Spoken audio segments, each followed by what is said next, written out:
Hello student, welcome in bishop academy online classes. Chapter चल रहा है पी ब्लॉक एलिमेंट और आज के क्लास का टॉपिक है reactivity toward hydrogen. Reactivity toward hydrogen में 15 ग्रुप के एलिमेंट अगर हाइड्रोजन से कंबाइन कर रहे हैं तो दो टाइप के हैलाइड का फॉर्मेशन कर रहे हैं। कौन कौन?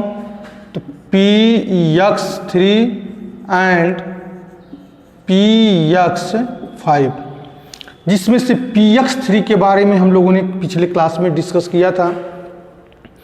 इनका स्ट्रक्चर क्या है, इनकी प्रॉपर्टी क्या है।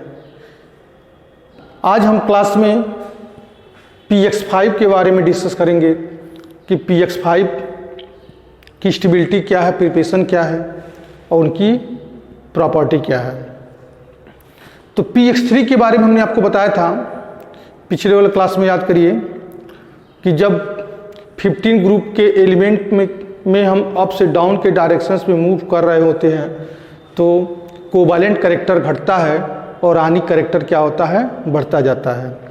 जिसमें से BiF3 का नेचर टोटली आयनिक कैरेक्टर होता है और बाकी ऊपर के जितने हैं NCl3 हुआ, यहाँ PCl3 हुआ, AsCl3 हुआ, मतलब आर्सेनिक ट्राइक्लोराइड या एंटीमनी ट्राइक्लोराइड, सबका नेचर क्या था, कोवैलेंट नेचर था। इनके बॉन्ड का नेचर कोवैलेंट था। लेकिन बोरान बिस्मिथ के केस में, सॉरी बोरान नहीं, बिस्मिथ के केस में जब हम आते हैं तो BiF3 की बात हम करते हैं तो BiF3 जो है वह आयनिक कैरेक्टर को रखता है। दूसरी बात कि दूसरी प्रॉपर्टी हमने क्या बताया था कि दूसरी प्रॉपर्टी हमने ये बताया था कि जब यह ट्राई हैलाइड को वाटर में डिजॉल्व करते हैं तो यह डिफरेंट टाइप के कंपाउंड, डिफरेंट टाइप के प्रोडक्ट का फॉर्मेशन करते हैं और यह प्रोडक्ट डिपेंड करता है नेचर ऑफ द एलिमेंट पे, डिपेंड करता है नेचर ऑफ एलिमेंट पे। जिसमें से एंटीमनी और बिस्मिथ वाटर के साथ पार्शियली हाइड्रोलाइज होते हैं, जबकि नाइट्रोजन, फास्फोरस, आर्सेनिक या वाटर के साथ कंप्लीट हाइड्रोलाइज होकर के डिफरेंट टाइप के प्रोडक्ट को प्रिपेयर कर रहे हैं। नाइट्रोजन के जितने भी ट्राई हैलाइड हैं, रिमाइंडर आपको एक बार कर रहे हैं सब कुछ, कि नाइट्रोजन के जितने भी हैलाइड्स हैं उसमें से सबसे स्टेबल जो होता है वह क्या है, NF3 है। नाइट्रोजन के केस में नाइट्रोजन सबके साथ कॉम्बिनेशन करके ट्राई हैलाइड बनाता है, फ्लोरीन के साथ, क्लोरीन के साथ, ब्रोमीन के साथ, आयोडीन के साथ।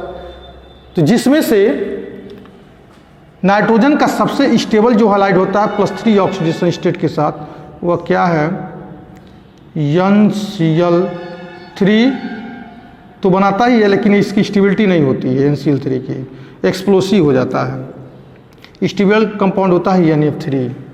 नाइट्रोजन ट्राइफ्लोराइड जो है मोर स्टेबल होता है, बाकी NCl3, NBr3, Ni3 जो है लिस्ट स्टेबल होते हैं। ऐसा क्यों है? क्योंकि नाइट्रोजन और फ्लोरीन के एटम की साइज में कोई खास डिफरेंस नहीं मिलता है।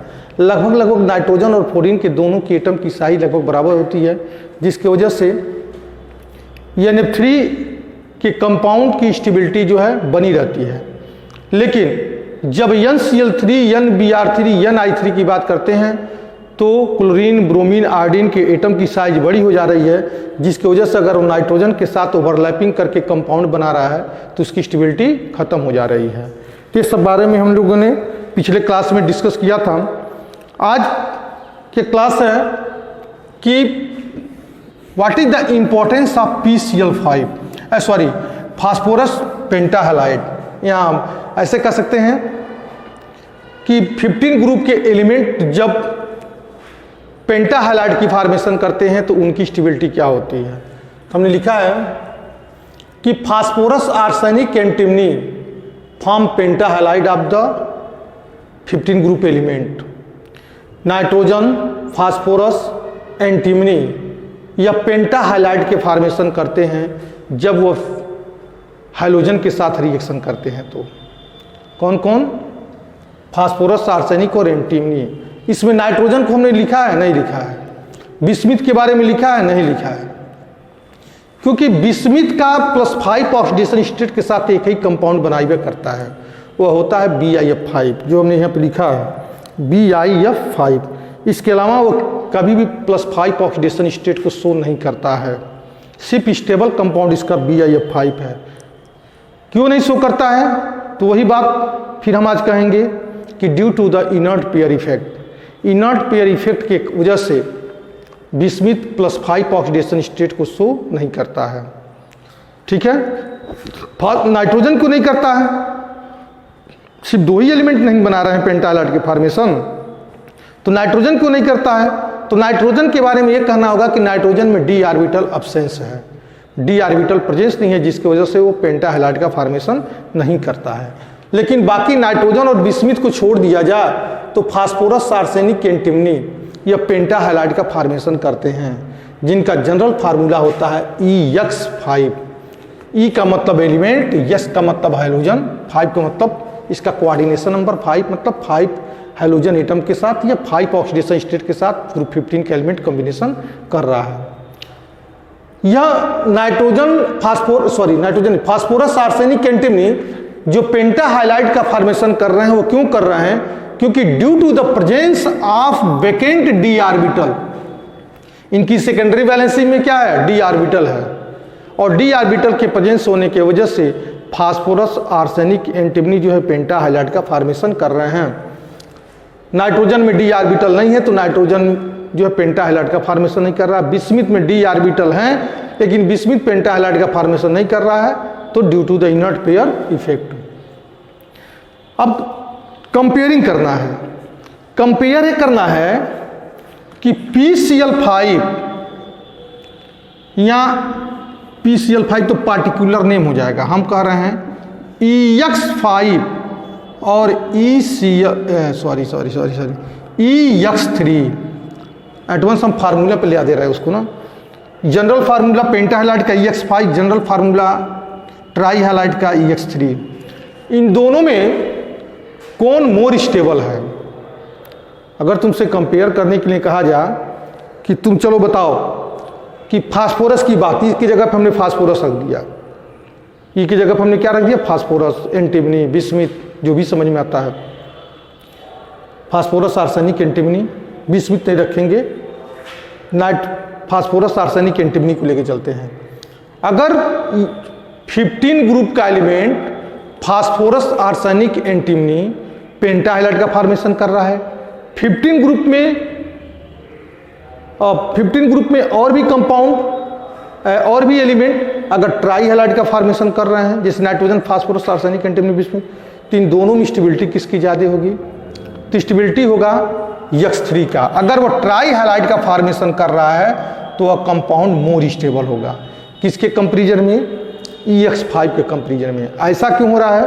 तो ऐसा यूँ हो रहा है कि पहली बात यहाँ पे जानिए कि nitrogen, phosphorus, arsenic, antimony, bismuth, मतलब डाउन द ग्रुप जब चल रहे हैं, ग्रुप में अप से डाउन के डायरेक्शंस में जब मूव कर रहे हैं, तो पहली बात कि +5 ऑक्सीडेशन स्टेट की स्टेबिलिटी घटती है। ग्रुप में अप से डाउन के डायरेक्शंस में मूव कर रहे हैं तो +5 ऑक्सीडेशन स्टेट की स्टेबिलिटी घटती है, जबकि +3 ऑक्सीडेशन स्टेट की स्टेबिलिटी बढ़ रही है। यहाँ तक पहुँचते पहुँचते +5 ऑक्सीडेशन स्टेट निष्क्रिय हो जाता है, इनएक्टिव पोजीशन में रहता है। तो रीजन क्या है? तो वही बात, due to the inert pair effect. तो इस पहली बात तो है कि इनर्ट पेयर इफेक्ट की वजह से +5 ऑक्सीडेशन स्टेट का कंपाउंड की स्टेबिलिटी घट रही है। दूसरी बात क्या है? दूसरी बात यह है कि स्टीरिक हिंड्रेंस मेन कारण है। जैसे मान लीजिए हम 15 ग्रुप के एलिमेंट का पेंटा हैलाइड का अगर फॉर्मेशन कर रहे हैं, सच एज द PCl5 की बात कर रहे हैं, तो PCl5 की बात कर रहे हैं तो सेंट्रल एटम हमारा P है, 1Cl, 2Cl, 3Cl। देखिए कुछ स्ट्रक्चर इस टाइप का होगा, ठीक है, स्ट्रक्चर हमारा कुछ इस टाइप का होगा। ये स्ट्रक्चर किस टाइप का होगा? Trigonal bipyramidal, trigonal bipyramidal, 1Cl, 2Cl, इसको यहाँ पे मिला दीजिए। ट्राइगोनल बाईपिरामिडल, 3 इक्वेटोरियल, इसको, इस बांड को, इस बांड को, इस बांड को, इक्वेटोरियल बॉन्ड बोलते हैं, 1 2 3। और यह क्या हमारा एक्सियल है, 2 एक्सियल है। तो रिपल्सन होता है, रिपल्सन होने की वजह से ये दूर भाग रहे हैं। कोल्ड पे कितने लोन पेयर है, 1 2 3, 1 2 3 पेयर्स, 1 2 3 पेयर्स। यहाँ पे भी 1 2 3 पेयर्स, 1 2 3 पेयर्स। तो इसमें क्या है, अभी हम दूर दूर बना के दिए हैं, मतलब जब यह Cl नजदीक आ रहा है तो इनमें क्या हो रहा है, रिपल्सन हो रहा है। एक कोलिन दूसरे कोलिन से, दूसरा इससे कोलिन, इस कोलिन से, इस कोलिन, इस कोलिन से, इस कोलिन, इसका इससे, सब में क्या है, रिपल्सन हो रहा है। रिपल्सन होने की वजह से PCl5 तो स्टेबल है, PCl5 जो है स्टेबल है, क्योंकि कोलिन अभी छोटा हाइड्रोजन है ब्रोमीन और आयोडीन के कंपेरिजन में। लेकिन रिपल्सन की वजह से यह बॉन्ड क्या हो जाएगा, टूट जाएगा इजीली। या ऐसे कह सकते हैं कि इस फास्फोरस के पास स्टीरिक हिंड्रेंस बढ़ रहा है। ये पांचों कोलिन के एटम, जो 5 कोलिन के एटम हैं, इस फास्फोरस के पास जब आ रहे हैं तो यहाँ पे क्या हो रहा है, स्टीरिक हिंड्रेंस बढ़ रहा है। और स्टीरिक हिंड्रेंस बढ़ने की वजह से इनकी स्टेबिलिटी क्या होती है, खत्म हो जाती है। इनकी स्टेबिलिटी क्या हो जा रही है, खत्म हो जा रही है। तो इसलिए PCl5 मतलब पेंटाहैलाइड के अनस्टेबल होने के 2 कारण, पहली बात कि ग्रुप में अप से डाउन के डायरेक्शन में मूव कर रहे हैं तो +5 ऑक्सीडेशन स्टेट घट रहा है, +3 ऑक्सीडेशन स्टेट बढ़ रहा है। दूसरी बात कि अगर 15 ग्रुप के एलिमेंट के साथ पेंटाहैलाइड अगर ये बना रहा है तो यहाँ पे इस जो सेंट्रल एटम है, उस सेंट्रल एटम के पास इनकी स्टीरिक हिंड्रेंस बढ़ जा रही है। और जब स्टीरिक हिंड्रेंस बढ़ेगी तो ओवर क्राउडेड हो जाएगा और वह बॉन्ड एक दूसरे से, मतलब वह एलिमेंट एक दूसरे से दूर भागेगा और बॉन्ड क्या हो जाएगा, वीक हो जाएगा, वह इजीली जो है टूट जाता है। तो 2 रीजन है, हमने दोनों रीजन के बारे में हम यहाँ पे दिए हैं कि पहला reason, as we move down the group stability of +3 oxidation state decreases where the stability of stability of +3 oxidation state increases where the +5 oxidation state is the decreases. दूसरा, steric hindrance as the size of hydrogen increases from fluorine to iodine. अगर fluorine hydrogen atom की size increase हो रही है, कहाँ से, from fluorine to iodine, तो strength of phosphorus hydrogen bond is decreases. तो फास्फोरस और हाइड्रोजन की बॉन्ड की स्ट्रेंथ क्या होगी, डिक्रीज होगी। क्यों होगी, कि due to the steric hindrance, increases of the steric hindrance. Steric hindrance increase कर रहा है, स्टीरिक हिंड्रेंस इंक्रीज कर रहा है, जिसकी वजह से PCl5 की स्टेबिलिटी खत्म हो जाती है। और यह PCl5 टूट जाएगा PCl3 + Cl2 में, Cl2 गैस के बॉम्ब में उठ जाएगी। तो यह स्टीरिक हिंड्रेंस और इसका ऑक्सीडेशन स्टेट 2 कंटेंट हैं जो इस PCl5 के इनस्टेबिलिटी को, मतलब +5 ऑक्सीडेशन स्टेट के हैलाइड कंपाउंड को, स्टेबिलिटी को कम करते हैं। बनाते कैसे हैं प्रिपरेशन में, कि PCl5 अगर आर्सेनिक ट्राइफ्लोराइड से कॉम्बिनेशन कर रहा है तो फास्फोरस पेंटाफ्लोराइड बना रहा है। यहाँ पे लिखे हैं PF5, मतलब यह रिएक्शन किसको बना रहे हैं, PF5 को बना रहे हैं। PCl3 + Cl2 किसको बना रहे हैं, PCl5 को बना रहे हैं। AS4O10 + 10F2 इसको बोलेंगे आर्सेनिक पेंटाक्साइड, क्योंकि यहाँ पे रेशियो क्या है, 2:5 है। तो आर्सेनिक पेंटाक्साइड बना रहा है AsF5 का, तो AsF5 बन गया।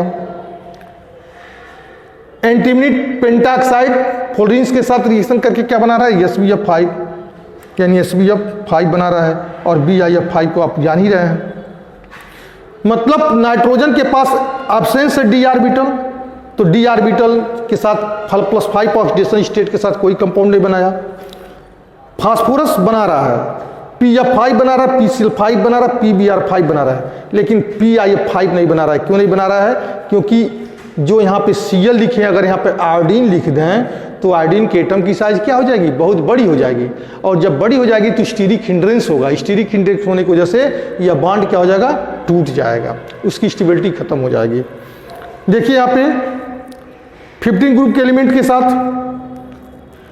आर्सेनिक पेंटाफ्लोराइड एंड आर्सेनिक पेंटाक्लोराइड, ये दोनों बना रहे हैं। लेकिन आर्सेनिक के साथ ब्रोमीन और आयोडीन कॉम्बिनेशन करके पेंटा हैलाइड का फॉर्मेशन नहीं कर रहा है। इसलिए नहीं कर रहा है कि आर्सेनिक का भी एटम की साइज बड़ी है और ब्रोमीन और आयोडीन के एटम की भी साइज बड़ी है, तो वहाँ पे स्टीरिक हिंड्रेंस बनेगा और स्टीरिक हिंड्रेंस बनने की वजह से क्या हो जाएगा, वो बॉन्ड टूट जाएगा। यही बात एंटीमनी में भी लागू हो रही है और बिस्मिथ में बनाता ही नहीं है +5 ऑक्सीडेशन स्टेट के साथ, केवल एक नॉन कंपाउंड है BiF5 वही स्टेबल बनाता है, बाकी कोई भी स्टेबल बिस्मिथ किसी भी 5 ऑक्सीडेशन स्टेट के साथ कंपाउंड के फॉर्मेशन नहीं करता है। अब हम आपको पढ़ाएंगे प्रॉपर्टी क्या है, what is the property of पेंटाहैलाइड।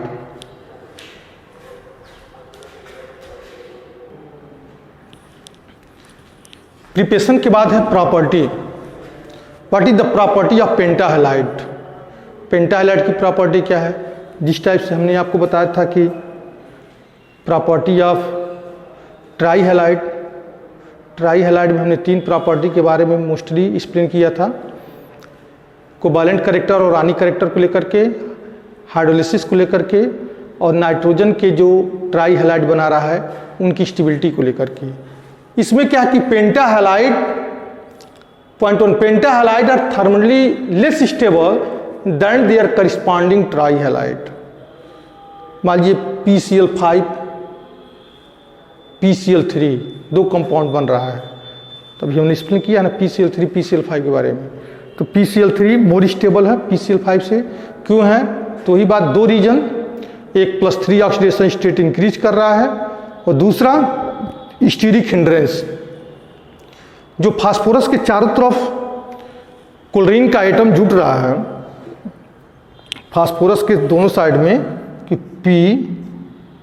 P के साथ 3 हैलोजन, 1Cl 2Cl 3Cl, ठीक है, इसको हमने ऐसे जोड़ दिया और ये 3 इक्वेटोरियल हो गए, 3 जो है इक्वेटोरियल के पोजीशन को ऑक्युपाई कर रहे हैं और 2 एक्सियल 1Cl एंड 2Cl। तो इस सेंट्रल एटम जो P से है, सेंट्रल एटम जो है P से है, वो P के चारों तरफ क्लोरीन के एटम जो है क्राउडेड है। जब क्राउडेड है तो इनमें क्या होगा, रिपल्सन होगा, क्योंकि इनके पास भी 3 लोन पेयर, इनके पास भी 3 लोन पेयर, इनके पास सबके पास 3 लोन पेयर्स हैं, तो इनमें इलेक्ट्रॉन में रिपल्सन होगा, जिसकी वजह से इसकी स्टेबिलिटी कम हो जाती है। तो हमने यहाँ लिखा भी PCl5 टूटेगा PCl3 और Cl2 में, यानी PCl5 लेस स्टेबल है, it is easily decompose into the phosphorus trichloride and chlorine gas. दूसरा प्रॉपर्टी क्या है, जितने भी पेंटाहैलाइड्स हैं, all the pentahalides act as like Lewis acid. किसके समान काम कर रहे हैं, तो आंसर है लुईस एसिड के समान काम कर रहे हैं। लुईस एसिड के समान कैसे काम कर रहे हैं, ध्यान दीजिएगा कि दिया कि all the pentahalide act as Lewis acid, क्योंकि इनमें वेकेंट d ऑर्बिटल है और जब d ऑर्बिटल इनमें प्रेजेंस है तो इनका जो सेंट्रल एटम है, जैसे फास्फोरस, आर्सेनिक, एंटीमनी, यह पेयर ऑफ इलेक्ट्रॉन को एक्सेप्ट कर सकता है और उनकी कोऑर्डिनेशन नंबर स्पेंड हो सकती है। जैसे मान लीजिए हमने लिखा PCl5, PCl5 में क्लोरीन का ऑक्सीडेशन स्टेट कितना है, 5 है, सॉरी क्लोरीन का ऑक्सीडेशन स्टेट, क्लोरीन का कोऑर्डिनेशन नंबर। PCl5 में फास्फोरस का ऑक्सीडेशन नंबर तो +5 है, लेकिन इस कंपाउंड का कोऑर्डिनेशन नंबर क्या है, कोऑर्डिनेशन नंबर क्या है इसका, 5 है, क्योंकि Cl कितने 5 हैं। PCl3 में इसका कोऑर्डिनेशन नंबर कितना है, तो 3 है, क्योंकि 3 क्लोरीन फास्फोरस से जुटे हैं। फास्फोरस सेंट्रल एटम हो जाएगा और 3 जो लिखे हैं इसका कोऑर्डिनेशन नंबर हो जाएगा और यह क्लोरीन हमारा एक समझिए एक टाइप का लिगैंड हो जा रहा है इसमें। तो यह जब PCl5 था तो इसका कोऑर्डिनेशन नंबर 5 था। एक इलेक्ट्रॉन, एक एलिमेंट अपना लोन पेयर दे करके इसके d ऑर्बिटल को फिलअप कर दिया, तो फास्फोरस के d ऑर्बिटल को एक एलिमेंट का एटम अपना पेयर इलेक्ट्रॉन डोनेट करके उसके साथ बॉन्ड बना रहा है, डेटिव बॉन्ड बना रहा है, तो उस कंडीशन में उसका कोऑर्डिनेशन नंबर कितना हो जाएगा, 6 हो जाएगा। जैसे हमने यहाँ पे लिखा है MX5, M का मतलब एलिमेंट, S का मतलब हाइड्रोजन, 5 का मतलब इसका कोऑर्डिनेशन नंबर। अब इसके साथ X माइनस चार्ज कोई दूसरा एलिमेंट है जिस पे नेगेटिव चार्ज है, इसके पास एक्सेस पेयर्स ऑफ इलेक्ट्रॉन्स हैं, ये अपना पेयर्स ऑफ इलेक्ट्रॉन इस M को दे करके क्या बना MX6। अब इस कंपाउंड में X का जो इस कंपाउंड का जो कोऑर्डिनेशन नंबर बनेगा वह कितना बनेगा 6 बनेगा। कितनी? क्योंकि 6 हैलोजन इस एलिमेंट के साथ कॉम्बिनेशन किए हुए हैं। तो यह संभव कैसे है? यह संभव तब है जब फास्फोरस, आर्सेनिक, एंटीमनी क्या रख रहे हैं, यह सेकेंडरी बैलेंसी रख रहे हैं, या ऐसे कह सकते हैं इनमें डी ऑर्बिटल प्रेजेंस है। दो टाइप की बैलेंसी होती है, एक प्राइमरी बैलेंसी होती है, एक सेकेंडरी बैलेंसी होती है। प्राइमरी बैलेंसी सेकेंडरी बैलेंसी में अंतर आपको बताएंगे जब कोऑर्डिनेशन कंपाउंड पढ़ाएंगे तब, अभी यहाँ पे उसका डिस्कस करना ठीक नहीं है। तो इसका जो है सेकेंडरी बैलेंसी जो है डी ऑर्बिटल है, या डी ऑर्बिटल इसमें प्रेजेंस है, और डी ऑर्बिटल प्रेजेंस होने की वजह से इसका मैक्सिमम कोवैलेंसी 5 से 6 भी बन सकता है। जैसे मैक्सिमम कोवैलेंसी नाइट्रोजन के कितना बन रहा था, 4 बन रहा था। कैसे बन रहा था? जब नाइट्रोजन पे एक लोन पेयर इलेक्ट्रॉन डोनेट कर रहा था तो 4 हो जा रहा था। नहीं तो वैसे सिंपली अगर हम NH3 लिखते हैं, अगर हम NH3 लिखते हैं तो इसमें नाइट्रोजन की कोवैलेंसी 3 है और इसके पास एक लोन पेयर इलेक्ट्रॉन्स है। अगर यह प्रोटॉन को जोड़ दिया तो NH4 पे प्लस चार्ज। अब इसमें तुमसे पूछा जाए कि नाइट्रोजन की मैक्सिमम कोवैलेंसी क्या है, तो तुम्हारा आंसर क्या होगा? 4 होगा। वैसे ही इनकी मैक्सिमम कोवैलेंसी मान लो कि इनका 5 है, कोवैलेंसी 5 है, लेकिन ये 6 भी कोवैलेंसी हो सकता है। कब हो सकता है? जब ये lone pair of electron accept करके किसी एलिमेंट के साथ डेटिव बॉन्ड बनाते हैं। अब आते हैं reactivity toward metal. Reactivity toward metal जैसे हमने आपको पढ़ाया रिएक्टिविटी टुवर्ड ऑक्सीजन, पहला पॉइंट क्या बताया था कि reactivity toward hydrogen, reactivity toward oxygen, reactivity toward hydrogen. तो हाइड्रोजन में 2 टाइप के compound PCl5 and EX5 and EX3।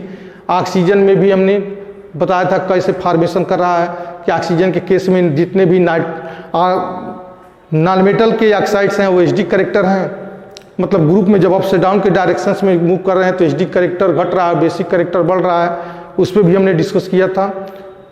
Hydride के केस में भी हमने डिस्कस किया था। वैसे ही जो है रिएक्टिविटी टुवर्ड मेटल है।